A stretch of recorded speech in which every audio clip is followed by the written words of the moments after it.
all the memory of rainy afternoons, swingy Harlem tunes, motor trips and burning lips and burning toast and prunes. How lovely it was. Thanks for the memory of candlelight and wine, castles on the run, and moments on the husky riverline. Just the last name of the day. How lovely it We was. are in the home stretch, day 5, and last section, the last 2 speakers for the 2015 Summer Student Aging. And next, I'd like to present Dr. Yanping MD. She's going to be talking about transitions, interdisciplinary team communication skills. And again, she's a associate professor at the Division of Community Geriatrics, Department of Family and Community Medicine at across the street, UT Health Science Center in San Antonio. So help me welcome Dr. Yanping MD.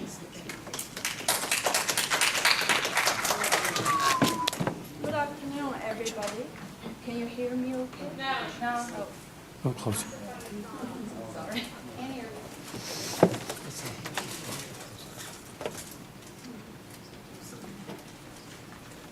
Good afternoon.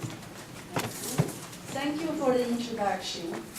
My talk today is transitions, and I'll be focusing on communication skills. And I actually really like to share some of the tools we've been using for our geriatric program. The purpose is to improve the communication and provide a way to communicate among team members more efficiently and effectively.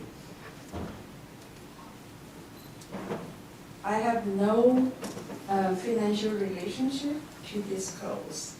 So the objectives for today, we are trying to lead the gaps, to learn some skills and share some experiences for the gaps such as disorganization and misunderstanding, some problem-solving difficulties when there is a change of patient's conditions that require communication between providers.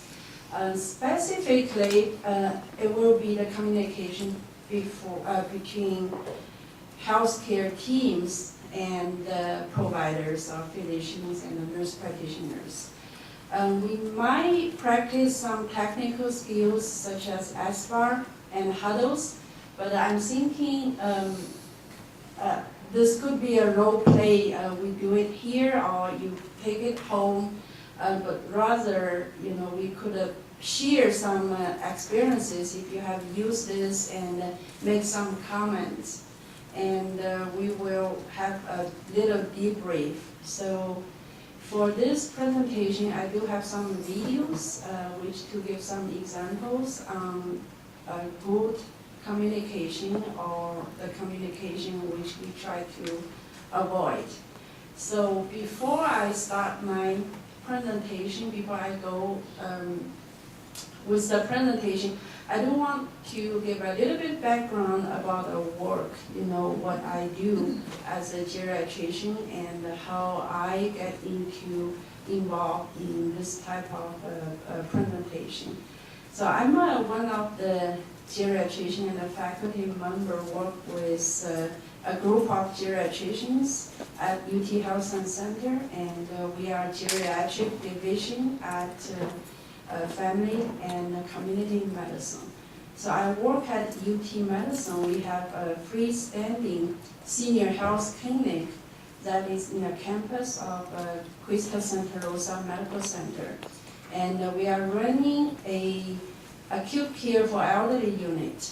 So the previous 2 speakers had a lot of discussion about hospital is the place that causes many complications, and really our senior getting very deconditioning and many complications could happen. So this is the model we established a few years ago, acute care for elderly, and we've been running this unit at Medical Center Quista Santa Rosa Hospital for more than 2 years now. So along with this acute care for elderly model, the goal is to provide the best practice of care for the seniors and to minimize complications from being hospitalized and to promote their functional recovery. So along with this acute care, we have been developing and implementing the Interact program. On the other side, several community nursing homes, and we work with rehab hospital and some of the home health agency. Since we are a group of practice, we provide continuity care. So we've been focusing on the discharge process from hospital, and on the other side, we have this Interact program, which is interventions to prevent avoidable rehospitalization. So one of the very important component with this Interact program is communication tools that we have been using between nursing staff in the community nursing home and our on-call providers, which are medical MDs or nurse practitioners or physician assistants. So here, today I'm not focusing on the program model on its own, but it's more about the communication part, since we feel like this is the most important, and it is very helpful, helped us to be able to make a progress in our geriatric practice. And two things I will be discussing more in detail. One is the SBAR and the other is Huddle we started to use in the outpatient clinic primarily and some of the nursing home practice. So here I want to start with this communication guidelines for nurses, which I feel it is helpful. Before we start this quality improvement program, we asked the nurses at the nursing home, what are the main things, from the nursing staff side when they have an issue they need to call the physician. And also we did some survey on the physicians and to see how they were making decisions about sending patients to emergency room rather than managing them at a nursing home, as much as possible. So from a physician, standpoint, the big issue they have mentioned is that I do not know this patient. We are covering for 5 nursing homes, and not every physician is going to all 5 nursing homes. So each of us knows part of the patients, but you will be called by a lot of other patients which you have never seen. So in the middle of the night, this is the scenario what happened after 2-3 minutes.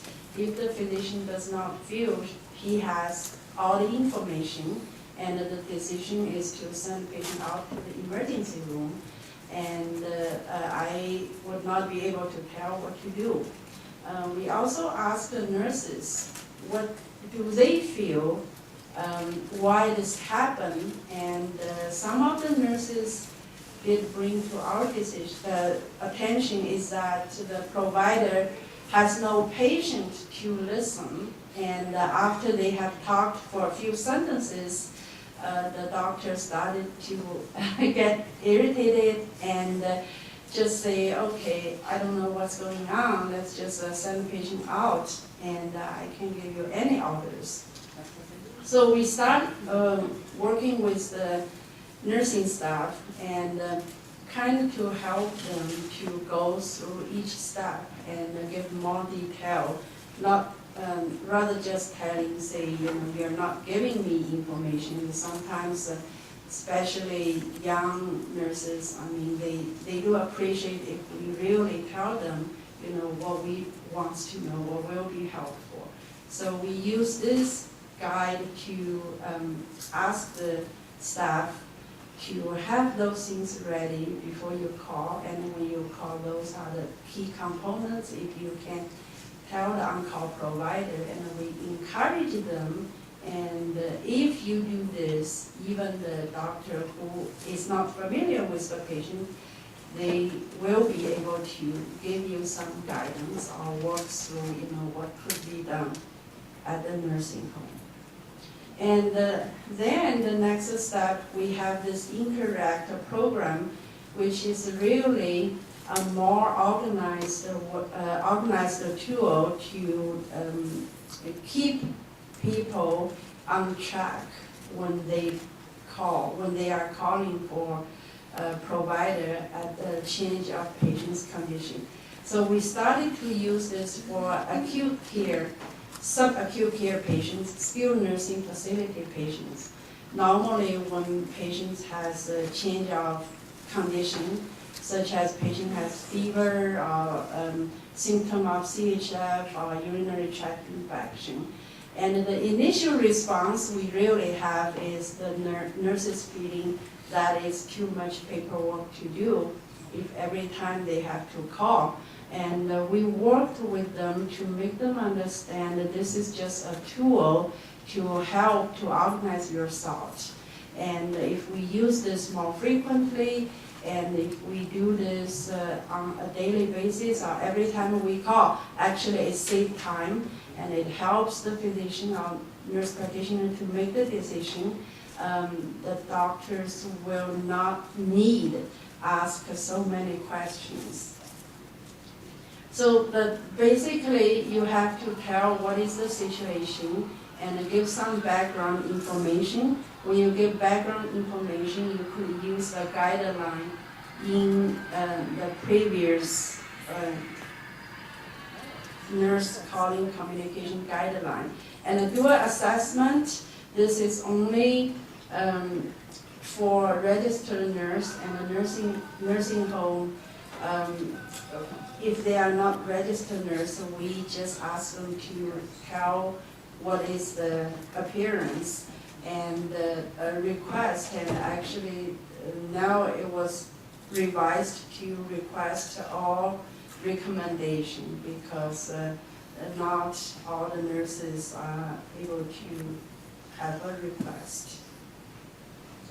So this is a really practical things. I mean, but in the real world, we all have some difficulty in getting this done correctly because when there is a condition change, it is more an acute or stressful situation. Many of us had the experience, even we are a great talk, I mean, in a relaxed situation, it might be much easier to do, but when patient condition change, you really could get disorganized the way you present or ask for recommendations. So to show this more, practically, I would like to show a few videos. Actually, one is with ASVAR and the other is no ASVAR. And with the video, you can really see what is the difference. And it does happen pretty much daily. All the scenarios are very familiar. So while we are using this, we started to use this. This was initially introduced as an airline and a nuclear station when there is a critical issue happen. And then it moved to healthcare. Initially it was ICU and emergency room. So now we are using more and more in community settings. Started with long-term care skill part, and now even for long-term care patient when there is condition change, we are using the SBAR, and I know some of the home health agency, the nurses are using SBAR form to communicate with the primary care doctor. So this has become the Joint Commission's best practice for standardized communication in healthcare, and in the real world, it has been used to approve. This is a tool that is helpful and more efficient and effective way for communication. So how that works, first we ask to quickly organize the briefing information in your mind, or just write it on the paper for the 4 elements every time there is a condition change. It could be acute condition change. We also ask to use this for long-term care patients when they have a weight gain or weight loss, or if they have a fall, to use this to give a brief update. And everything that is not the most important is excluded. And secondly, after you brief this information, just to present your briefing, since team members can immediately recognize and understand the familiar, predictable SBAR format, you help them to solve a problem. And then we could confirm, clarify, or enhance what we have said. So this really has to be done in both parts, from sending and the receiving part. So the first 2 videos are a scenario from a hospital, and the next 2 was about rehab, subacute care facility.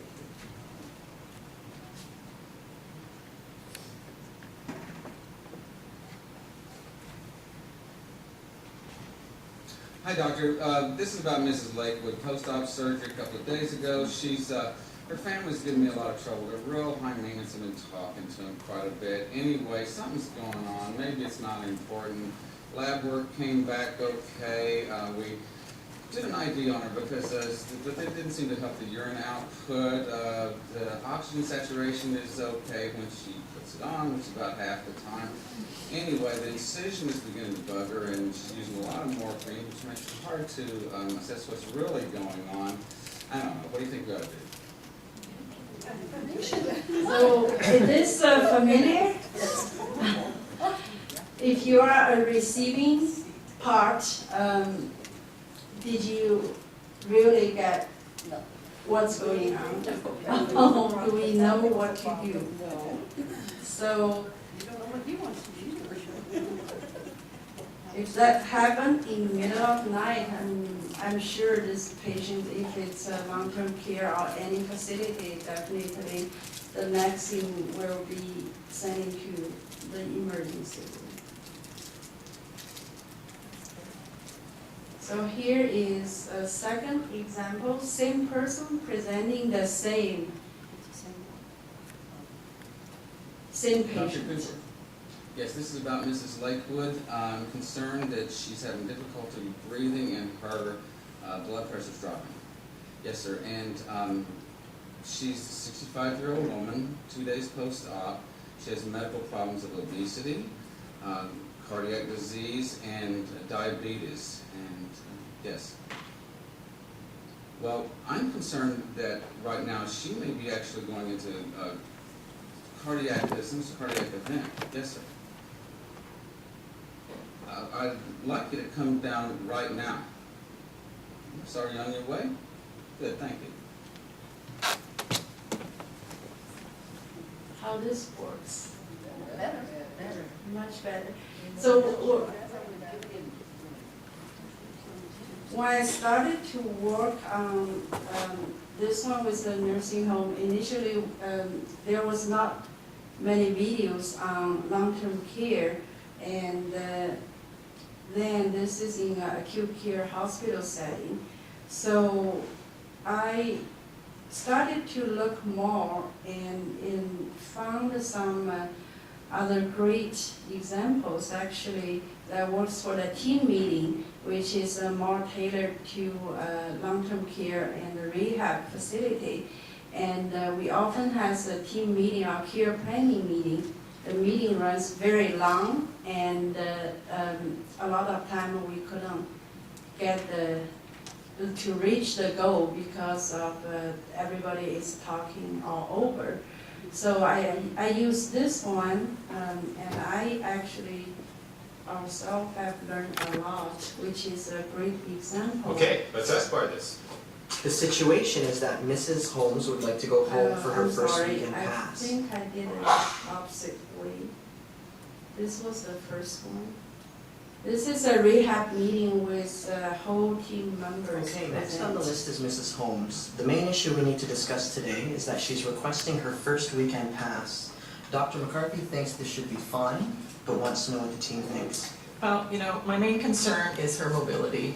She's progressed well over the last 2 weeks, but really for her to be safe with her walking, she needs to be supervised. I agree. Otherwise, We've been focusing on what equipment that she would need at home for the weekend, primarily in the shower. Has anyone spoken to the family about this, or should I? Well, she has a supportive husband. He works full-time but is willing to meet with the team this week. How is her pain? She tells me she's in a lot of pain. Has anyone else noticed that she's really tired in the day? It's really affecting her therapy. okay, she's going to need to have someone with her at all times, particularly on the stairs. I think she felt going to the bathroom this week or to the shower. I need to go over safe walking, stair climb. She often tells me she's tired. She has a busy schedule, but this is her third fall. I wonder if we need to reevaluate her medication. Tanya is away on vacation, but there's another pharmacist who is covering this week. This discussion is going all over the place. I don't think I captured all the relevant issues. But in the interest of time, what should I say to Dr. McCarthy? Are we all in agreement? Can she go home? You know what? Stop. Let's ask Bar this. Okay, so the handout let's finish this one, which is the SBAR. Okay, let's ask Bar this. The situation is that Mrs. Holmes would like to go home for her first weekend pass. She is progressing but continues to fall. The background is she fell yesterday while trying to walk to the washroom. We have been trying to manage her pain, but she still reports a lot of discomfort.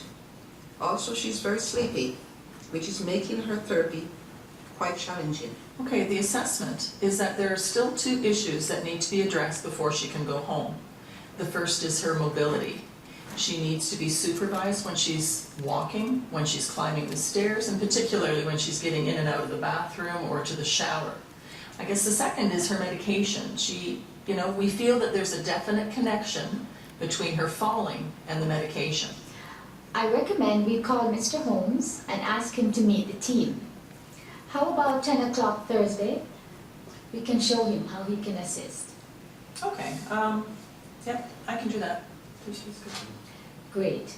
We also need to involve Dr. McCarthy and our pharmacist in reviewing her meds. Tanya's away, John is providing coverage, and I can follow up with them. Good. I'll suggest to Dr. McCarthy that she can go home for her first weekend pass when these issues are addressed. I'll email update you all by Thursday afternoon. Okay, this was good.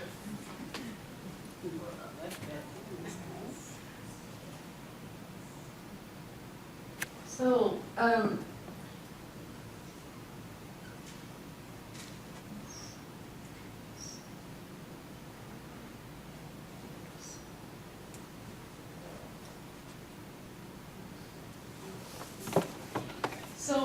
from this communication skills, my personal, we have all learned a lot. This is easy to do, but you really have to keep that in mind every time you start to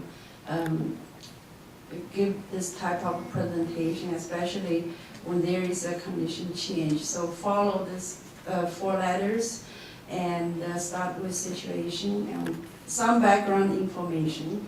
And it's extremely useful when you are running a team meeting or care planning meeting.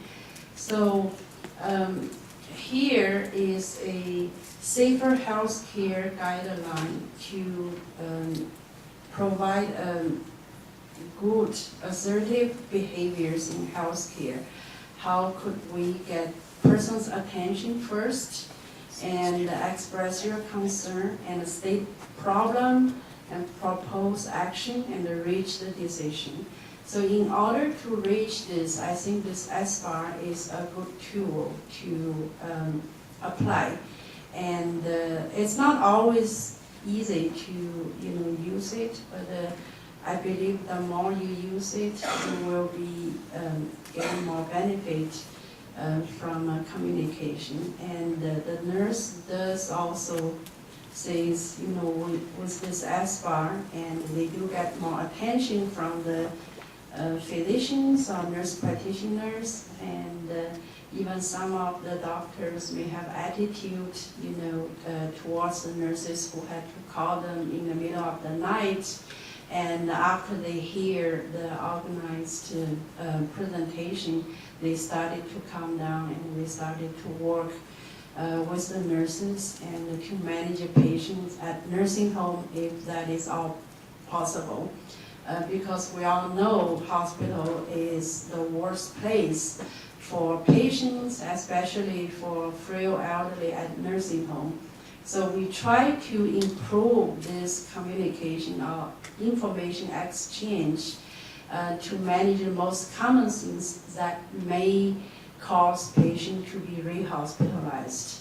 So the 6 conditions we are actually managing at nursing home are urinary tract infection, CHF exacerbation or COPD exacerbation, fever, change of mental status, and GI symptom. So the study from Interact program has approved that if we could identify condition change early in the disease process, and most of those patients might be able to manage it at nursing home. And on the other side, we have noticed the communication is to improve the efficiency. So if patient does need to be transferred to the emergency room or hospitalization, those tools will help to facilitate the transfer, and the information provided on the SBAR form could also help the ER physician or the admitting physician to know more about this patient condition, since majority of our nursing home patients are not able to give a good history. They have a dementia and moderate severe dementia. So I want to pause here for a few minutes. I did have 3 activity case, and some cases I made it up, but the case 3 actually is a true case. We have had a care planning meeting at a skilled nursing facility for one of the patients, and we pretty much run the meeting like the one, no SBAR, and it was a long discussion. Family was there, everybody is jumping to the discussion. So really, we couldn't get any good conclusion. Plus, the family is relatively complicated and have a lot of questions. And we had to run it a couple of times, 2-3 times, finally before we made a good plan, and everybody is satisfied. So I don't think I wanted to do any role play for this conference, but those are cases that you can take home, or either you can think of that yourself, or maybe you can use it for any team training if you want. And but I don't want to share. I don't want to hear from the audience if you have used the SBAR, and what is your experience? Do you feel it is good, helpful, or is there any comment on SBAR?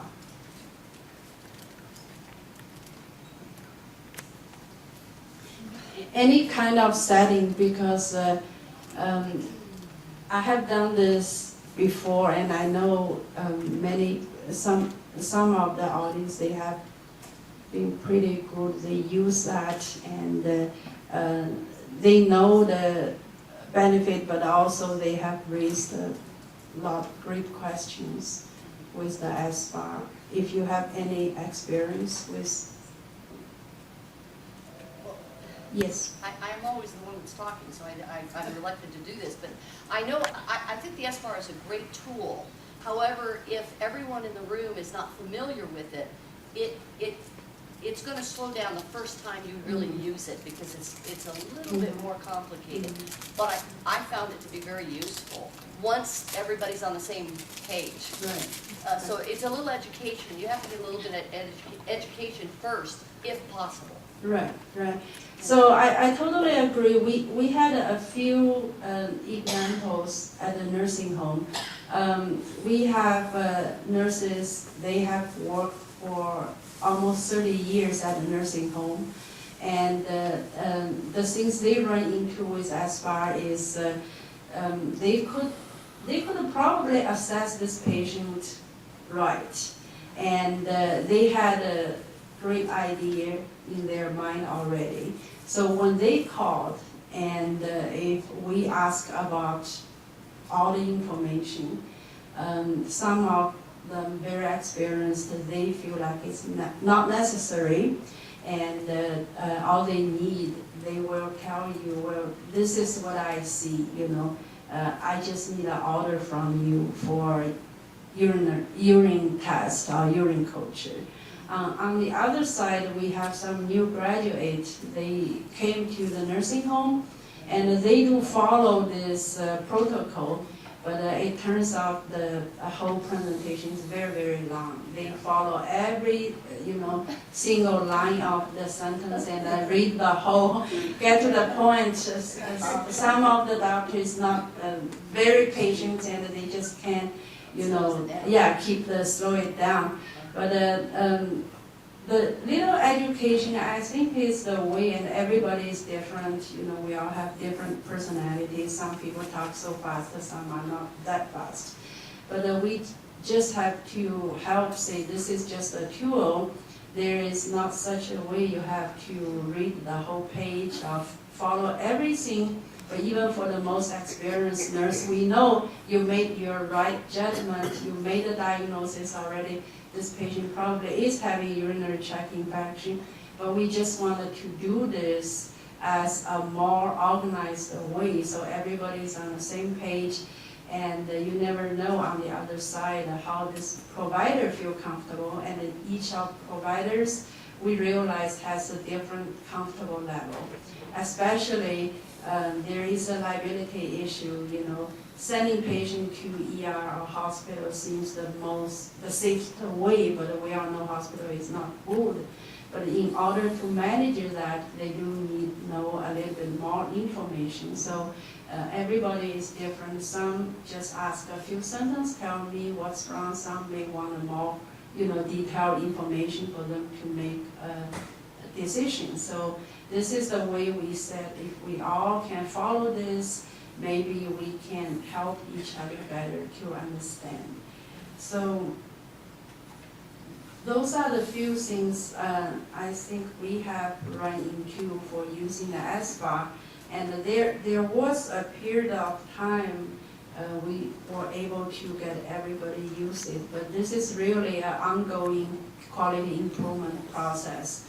And some of the nursing homes have place this as part of their orientation to give a little bit, background education when they have a new, hired CNA or nurses, because the turnover at nursing home is still really high. Every time we will have new staff, on duty.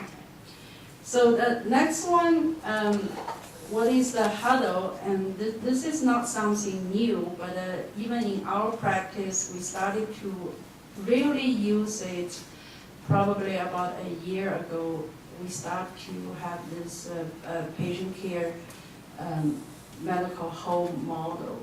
So we started for from a UT medicine clinics. So now every clinic is using this. It's just for a busy clinic to facilitate the flow, the clinical flow. This is done among everybody in the clinic. Even, we have a lab technician or clerk who is answering the phone. So the huddle, we all know, this is a few minutes gathering for the football team member.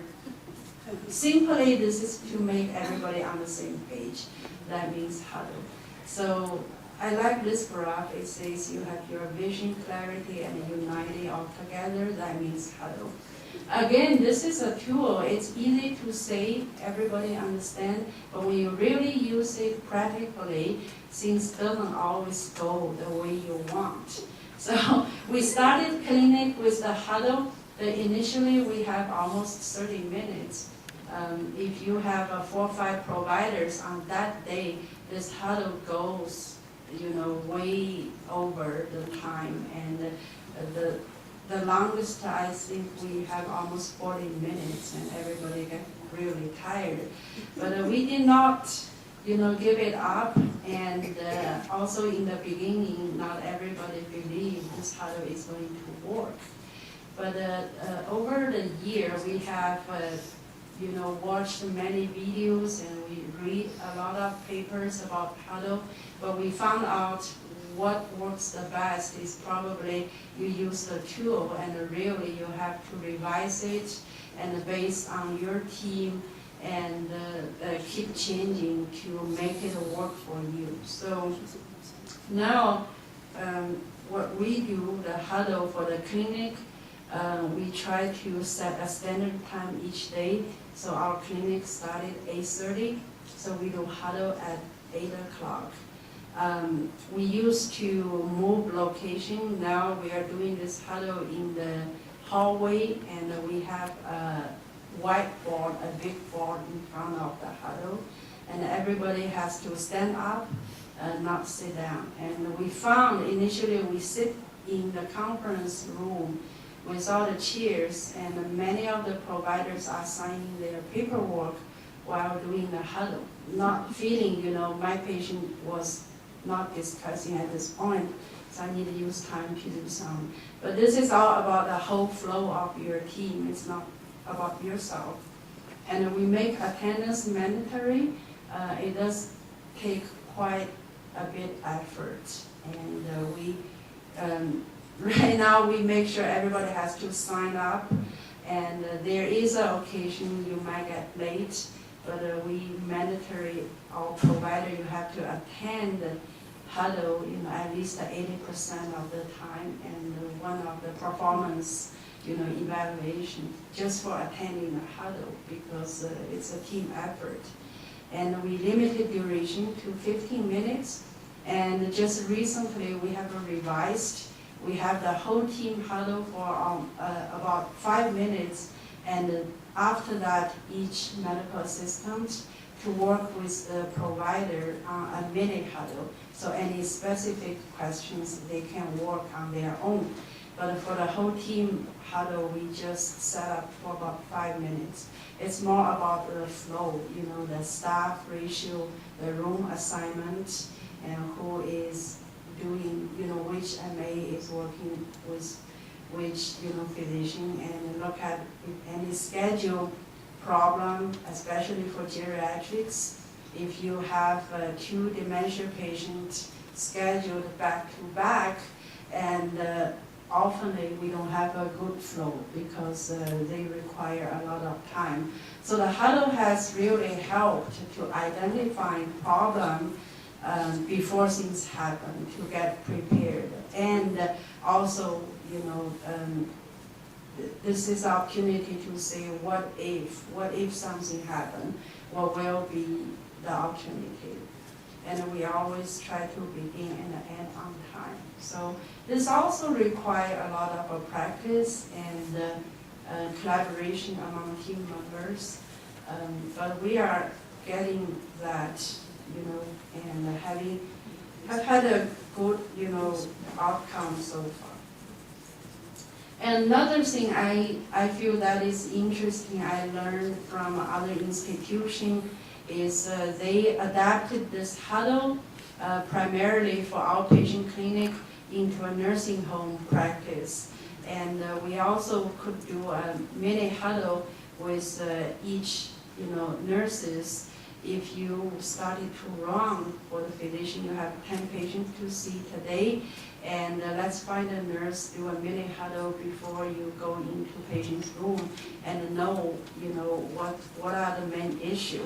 But another very useful for this Huddle is for nursing home patient. If some incident happen, and fall is the most common problem for nursing home, and this Huddle could be called in immediately after the fall, rather than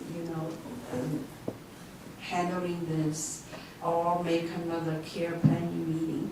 So this is basically an immediate Huddle when patient experiences a fall, and we gather the interdisciplinary team and probably a family member or any visitor who are available.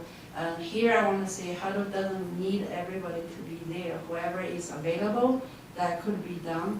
And basically we analyze the scenario and talk about factors leading to the fall and have all the information. Completion of the Huddle form. There is a handout as a Huddle form, which also is kind of tool. You can always use this or tailor this to your practice. Basically ask a lot of questions about why this happened, and try to do a root cause analysis. And this is to help to update patient's care plan in the EMR. And when this is done immediately after the incident, the good thing is everybody knows what exactly, and it is more effective than having a care plan meeting in a week or 2 weeks later.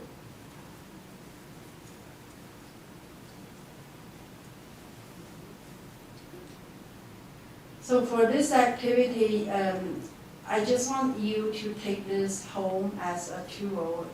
It might be helpful for your practice, or if you could use this. This is a sample for a Huddle form for the event of fall, but you can also do it as somebody has a significant weight change or somebody getting more confused. A few minutes in mini Huddle and to help with the care plan. So the communication challenges every day we face, I think we have a lot of things from distraction, stress level when there is conditioning change, and the language barrier, physical proximity, the physicians is not on site, and for nursing home care, a lot of time we're not able to see patients, and many things are managed by telephones. And the personalities, workload, when everybody is too busy, the communication will be compromised. Different communication styles, we all have to adapt to each other, and some conflict.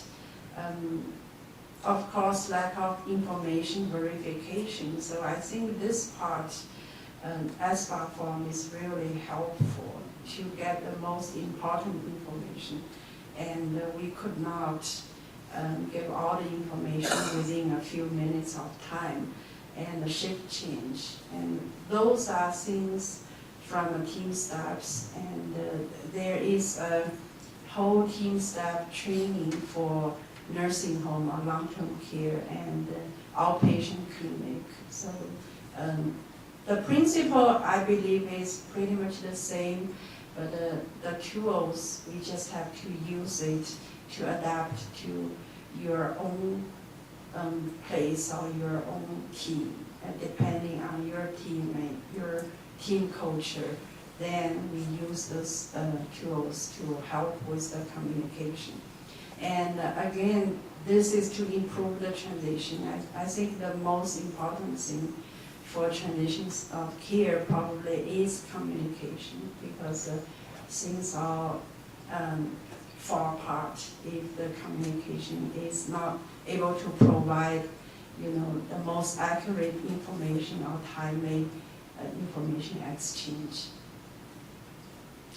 So the references, Interact 2 program, this is the interventions to avoid avoidable rehospitalization. So this is a free website, and they have a great information on the whole program.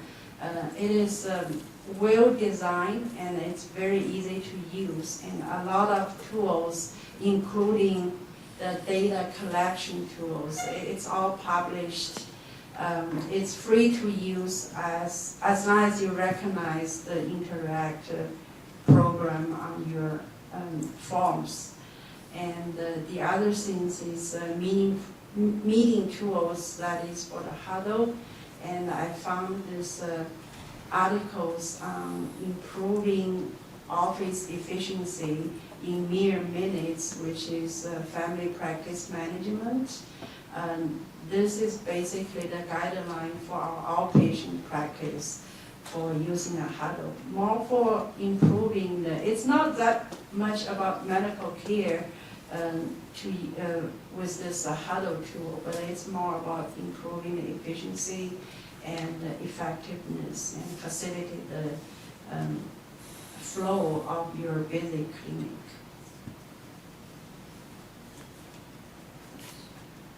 Here is my contact email, and now I'm just open to any questions, or if you want to share any of your experience for these two tools in communication. I have a question. Yes. You mentioned that, it's usually for an office, a busy office situation, which is smaller scale, but you mentioned a nursing home. Yes. And have you seen that to be successful in a nursing home? Well, we just started. Actually, I haven't been able to find a lot of articles, regarding how to be used in nursing home. Many of the studies were done, on outpatient setting.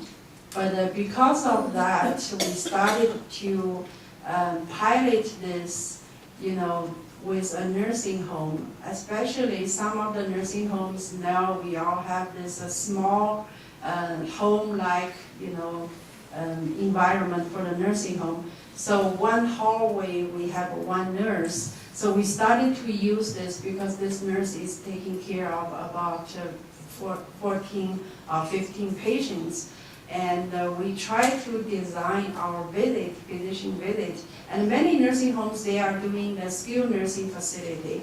So the whole hall patients are skilled nursing patients. So they were just discharged from a hospital. There are many things to do because they have a lot of condition change.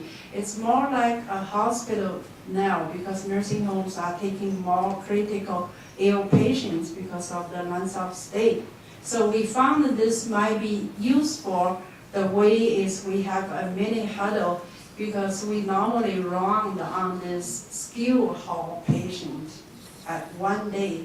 So when we go in and rather than having discussion with nurse for each patient, we have a mini Huddle. It's more like a checkout. The nurse needs to check out the shift of work. So we ask about each patient, what do you think? What is your biggest concern? And we run that quickly so to get a brief idea, since this nurse is taking care of all the patients for this hall. And that is a little different for the nursing home practice now. Sometimes we are not running through each of the units because the skilled nursing patients are concentrated in one unit. And it's very common for the physician, they have to see maybe 5 or 6 new patients when they go there. And this Huddle has been helpful, to get information in a short period of time, rather than, we keep looking for nurse. I mean, each room you go in, and the nurse may not be always there. For the SBAR, that is really started at the long-term care. That is what we have started to use. And this has been studied extensively by Dr. Oslander's group, and he had a great, clinical quality improvement project. And if you look on the website, you will find. So basically, he tested 30 nursing homes in Georgia. That was the pilot study, and it has decreased the rate hospitalization for the 6 most common conditions up to 30%. 30% reduced for 30-day readmission. And we have done this locally in San Antonio at 2 nursing homes, and we have about 20% reduction for the 6-month period of time for rehospitalization.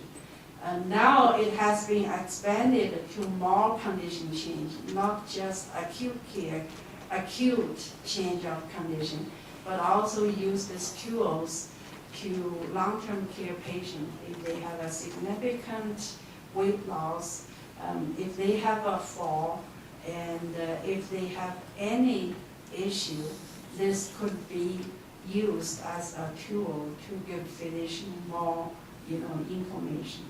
So this has been very effective, the SBAR form. But the Huddle at nursing home, it's really a new idea from our outpatient practice, and we started to use it at the nursing home, and we try to see if that will be a helpful tool for nursing home.